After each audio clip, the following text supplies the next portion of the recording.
Jireenyi gufuuwwaniin kan guutamtee fi diilanuuftuudha. Guyyaan tokko tokko akka biiftuu ganama caamalaattuu nama suuqa. Guyyaan kaan akka bubbee gammoojjii yookiin akka obomboleetti hamaa handaara galaanaa ta'ee lubbuutti nama taphata.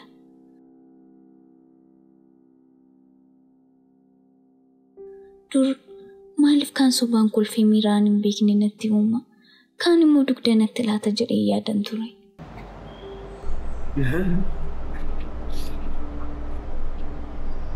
Maal gochaa jirta? Qulqulleessaan jira. Achumaan immoo kompiitara isaa jira. Akkasii? Eeyyee. Maali durumaan qaqqabaasaa beekta moo akkamitti barte? Eeyyee, ayitiin baratte. Waaw! Baay'ee namatti tola. Kanaafuu yeroo mara kompiitara koo kan banu sii jechuudha. Eeyyee. Haa. Ila waan tokko sitti hima. Kana booda jechuudha. Harka keessan xurii kanaanii jechuudha. Kompiitara kootti akkam. Teessuma kanaa fi lafa kana qofa qulqulleessii waajjira kootiin haabbe. Ayitiin barattee maaliif ittiin hojjettu ture? Nama dhibde. Booda immoo kompiitara isaa bannee maalii inni barfatee dhufa haxee hooganaatti akkas jechuuf. Na dhaggeedha ammas irra deebi'ee sitti maa kompiitara kootti akkam bulu bayinarraa. Bayinarraa. Tole biraa. Dafi.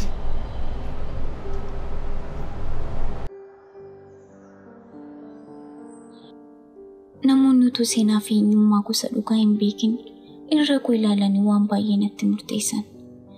Isaan gadi qabanii asaasaa xiyya shiraa natti akeekan. Qabdoon minaan irratti ta'anii sababaan hin beekneen na jibban. Anis yeroo kana ofirraa isaan hin dhorkine. Eelaa dhukkubbii kooti kulkulfadheen callise.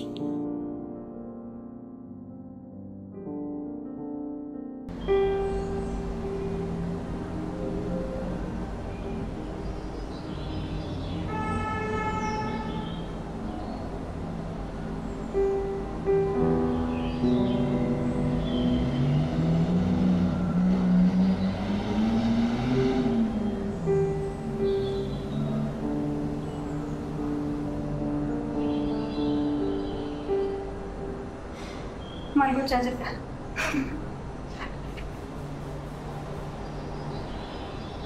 Siyaasa hojjechiisaan jira bani. Maal gochaa jirtan siin jedhe?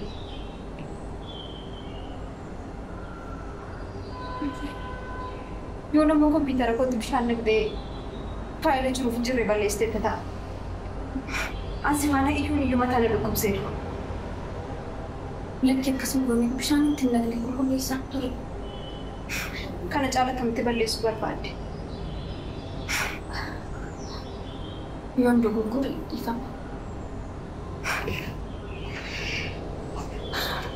Ijaan fuunee lani.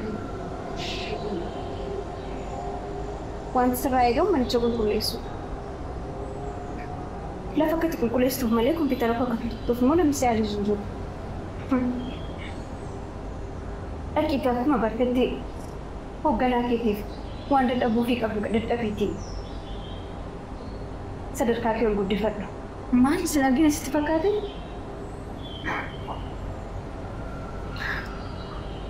Waaqayyoon sodaadhu akkasiin jedhu maalu. Ayitii baradheera. Kanaaf isaan ilaalanii anaan naqaxa hojjettee yaada taanaan garuu tasumaayyuu hin dogoggorii. Kun bakka nuuf maludha. Maal akka jechaa jirtu beektaa? Maal akka jechaa jiru sirriitti hin beekne. Waan hundumaayyuu hanga beektu hin beeka bari. Waan ati hoogganaa kee wajjin goote waan hin beekne sitti fakkaata?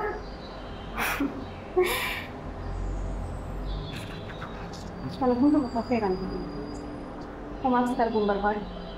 Amma narraa bahe.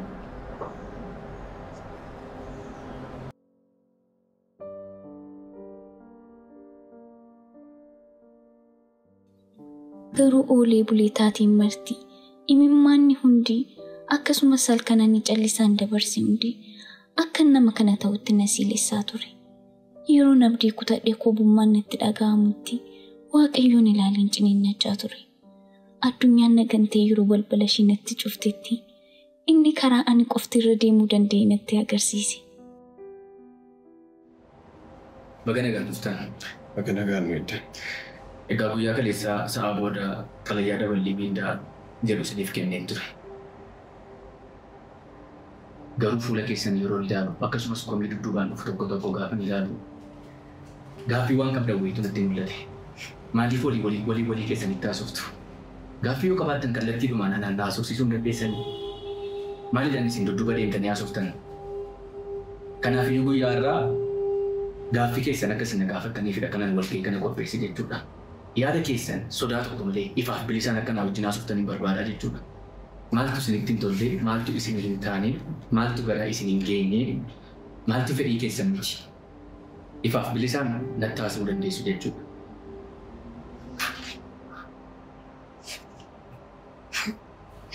Ani gaaffii hin qaba. Tolee hin gaafatu. Wanti isinitti hin tolle maaltu jira yeroo jettu wanti nuti waan nuuf guute fakkaata. Garuu dabalii miindaa keenya kan qulqulleessitu tokko gadidha. Nutis ganama dhufnee galgala baana hojii irratti dadhabaa oollee ilaalaa oollee. Garuu hanguma qulqulleessitu tokko nuuf dabalamu yeroo dadhabu baay'ee nu gaddisiisa.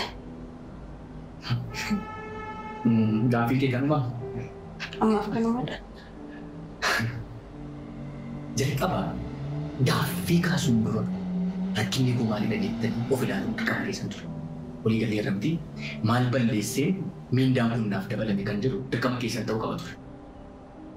Maal godhee hojii akkamii hojjetee maal balleessee walii galee irratti kanaafiyyuu dudduubatti deebitanii waa'ee keessan ilaaluu qabdu turtan jechuudha naan gaaffii kana irraa gaafachuu.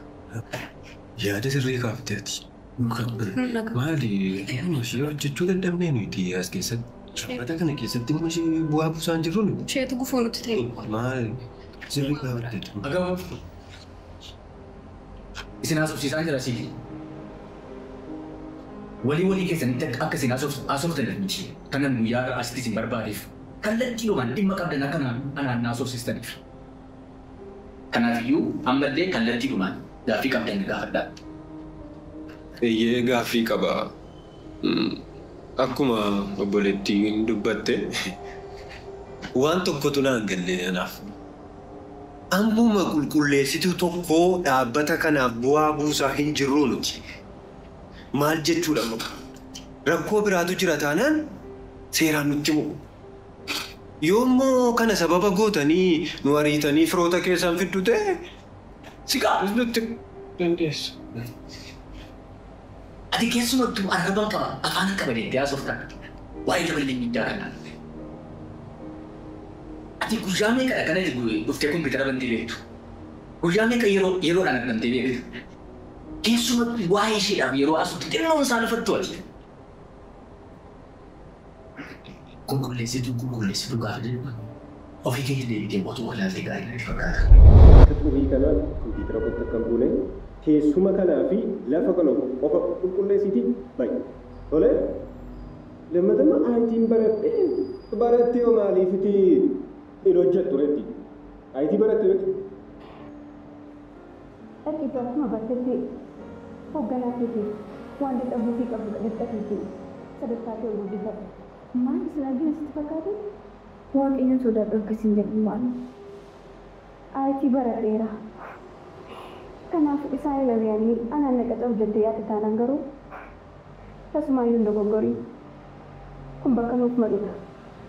Waan hundumaa hin beeknee fi waan hundumaa hin argine ta'ee akkasitti mul'ata. Tokkoon hojii keessanii adda baasee beekama. Xinnoo ishee waaqa sodaattanis gaafa waa'ee komii ishee irratti kaastan xinnooma waaqa sodaattanii. Daballiin miindaan kun isin ilaallatee yookiis hojii keessan madaalee otoo hin taane sababii waaqa sodaatte. Amma gaafa biraa hin qabdan yoo ta'e kallattiidhaan gara hojii keessanitti deebi'aa.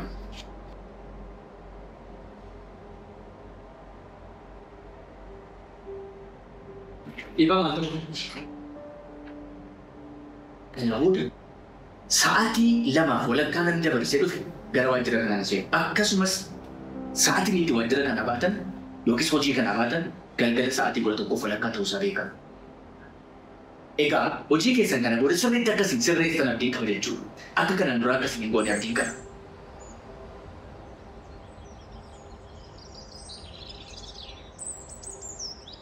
Wanti hunduu amma naaf galeera. Qabsoon sun adabbii utuu hin taane shaakalan dhaquuf gochaa ture. Ceephoon sun hundi murteedhuma koof murtaa'een ture. Ka'umsa koo ture. Kun imala kooti. Gaaddidduu jireenyaa irraa gara ifa jireenyaatti, shakkii irraa gara firii kaayyootti ammas nan areeda.